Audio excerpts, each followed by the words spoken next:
My name is Jerk, and welcome to the Ochakov show. Now hold your horses. I know what you're thinking, Jerk, another Ochakov video.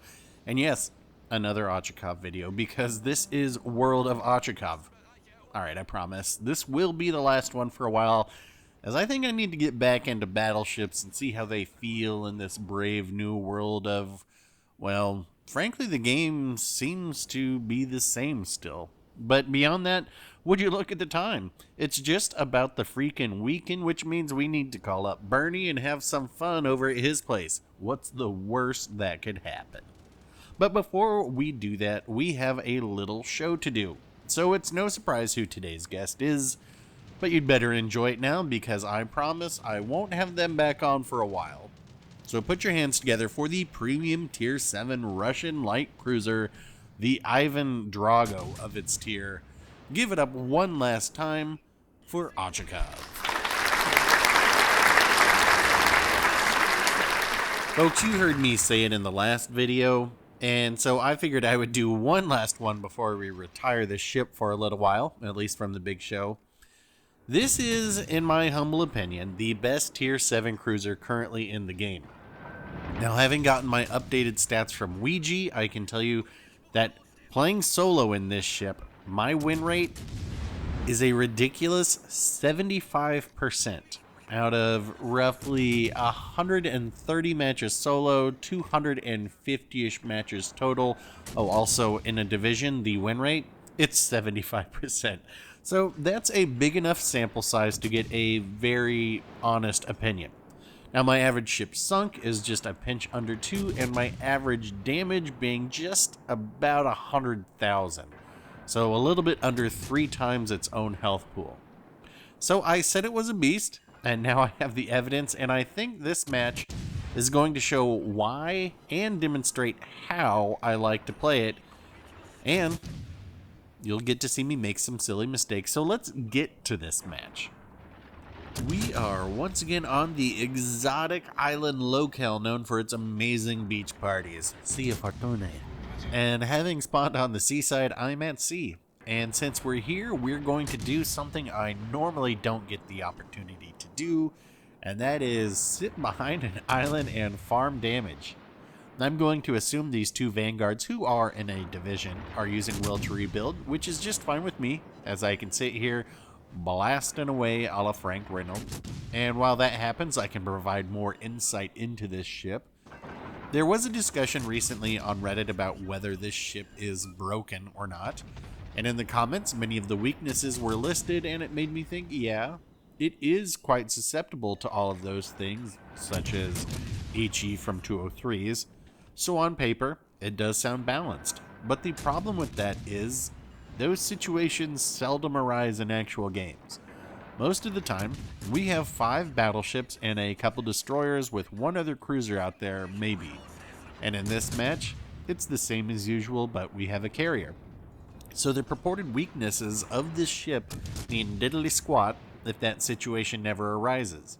If we had a training room or actual competitive modes, I would be interested in seeing how this performed, but we don't. We have standard battles that are populated with average players, and judging by my stats, the average player is more concerned with other things rather than taking out this ship. So speaking of taking things out, let me put the commander and company up on the big screen, and you can see it's my usual setup, though I have opted to put the AA mod in the 4th slot. I'm not sure that's really worth it right now since I seldom get into tier 7 matches with carriers, but I had put it on because I thought, why not beef up the AA on here since everything else is already good? Let's just make that good too. So we've got Makarov providing all the agility, Scott to help focus our shots, and Von Muller to give us that extra boost of speed like a car battery on your tongue. Is that enough for you, Jason Statham? Boy, yeah.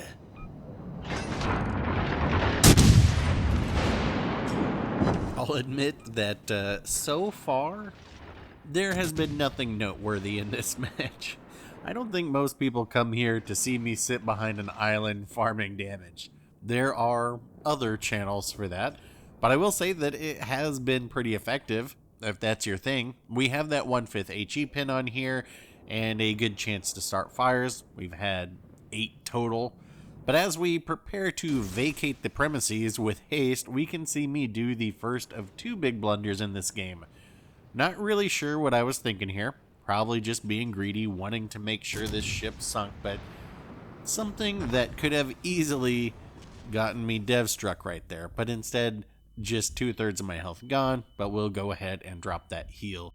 We won our side, and we've walked out of there with 115,000 damage and 1 ship sunk. I definitely wasn't on the Kraken hunt at this point because I still wasn't sure we had this match won. Who wrote this? You misspelled 1 as the number, not 1 as in the battle. Give me back your cheese slice. Now on paper, it looks like we should be fine, having B and soon C capped, but I just had this feeling that this match could go either way. And this is when we transformed the Ochakov from its HE slinging open water Charles Martel ways into the Prinz Eugen close quarters master. So we are going to get this big turn in here, and we're going to use our speed to reposition onto B and hatch the next phase of our evil master plan. Goddamn Wichita, take that. Sorry, I lost focus. Speaking of Wichitas, that player, they should have made it their priority to find me and sink me. Kind of like what we were talking about at the beginning. It's got a high rate of fire, it's got bigger guns, and its HE would do a number on this ship, but as it is, with these ranged battles, they'll never hit me. And as far as your average everyday Joe player is concerned, they don't want to get shot at by our battleships. And being a Wichita player, they most likely just want to sit back and spam HE rather than find the ship that is the most dangerous to their entire team. Which comes down to just being a good player. Do you play to win? Or do you play for damage? Or do you play to have fun?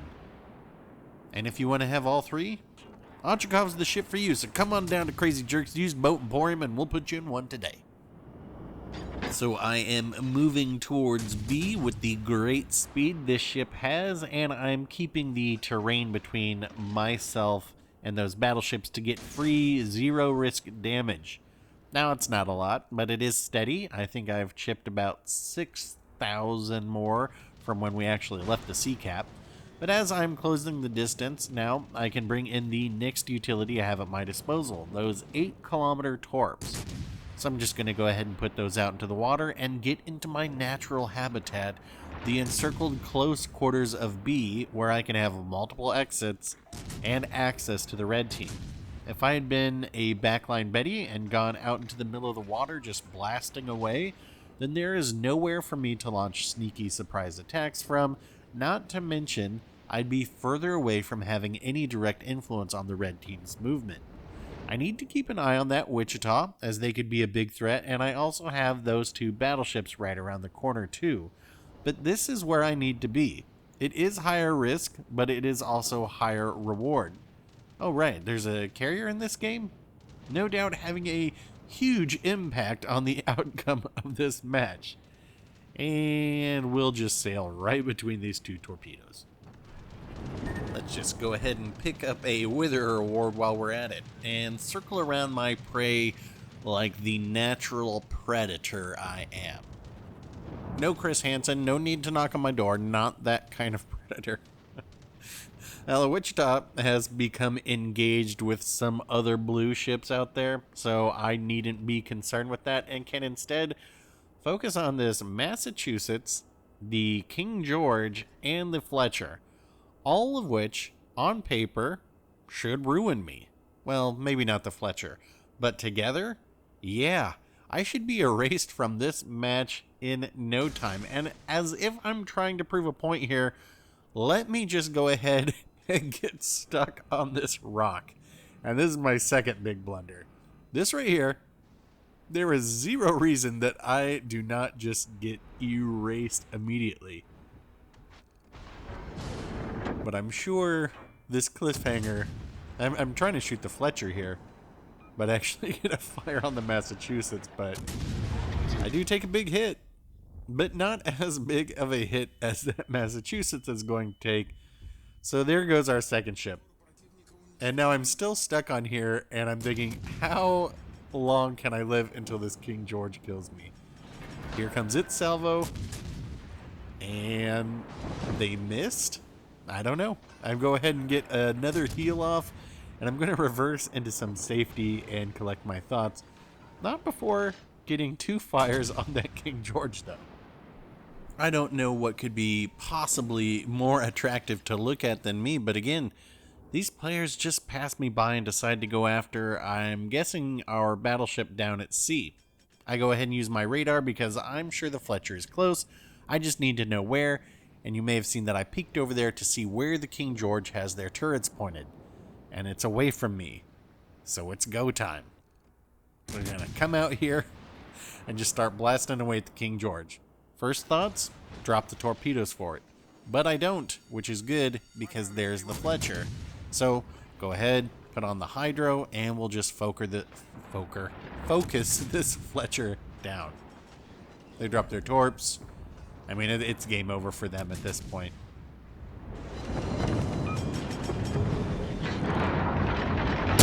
And will this do it? No, we need one more. So let's get one more salvo off, and that will be our third ship.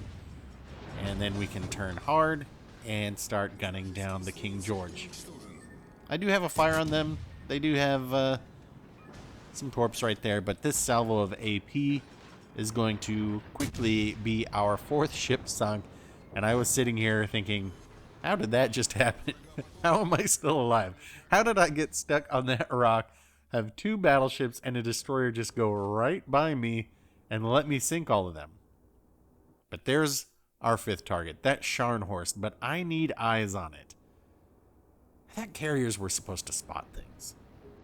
There's not a lot of time left. The Scharnhorst is pretty close to full health, but has got themselves stuck in a tight quarter, or maybe positioned themselves intentionally. I was taking a second here to try and figure out which way I wanted to head in towards them, and was hoping that someone would be able to spot them for me, like, I don't know, a carrier. But time is of the essence now, so I just decide to push my luck and approach the Scharnhorst from the rear of where it was last spotted. So we'll hook the charging paddles up to a microwave and give Jason Statham another jolt. Oi, let's go. And boy, does this ship go. I think this is another reason I think it's so good. You can just reposition so quickly and pop up in a place far from where you were last spotted. Now I imagine this Scharnhorst was more concerned with the Iowa approaching him, as his turrets are in fact pointing the other way, but in hindsight, I could have just zipped by them and torpedoed rather than turning in and torp, but this works too. Now the Ochakov, it does have 26mm bow armor, so I could bounce that Scharnhorst AP, but it's not going to matter. Not this time. So we turn in, drop those torps, and we will just reverse and bow tank and start shooting away. As they inch closer and closer. Get a fire. That's a pretty good hit. And we get the Confederate there too. And their turrets are turning, but their turrets aren't going to be able to turn fast enough. And this is going to be Kraken 227 in the Ochakov. Pretty good showing for its last time out. Alright, let's see the scoreboard. 3,710 XP for a very good game, ending closer to a great game, but no dice. Pretty decent showing by much of the blue team, and GG to the red Massachusetts and Wichita. They definitely did their fair share. And that'll wrap it up for this one. If you are ready to hear me stop talking about this ship, hit like. If you know how much worse it should be if we ever got the Bayard, hit dislike. Questions, comments, back to requests, leave them down below, and to guarantee you don't miss the next highly anticipated episode, program your VCR to subscribe.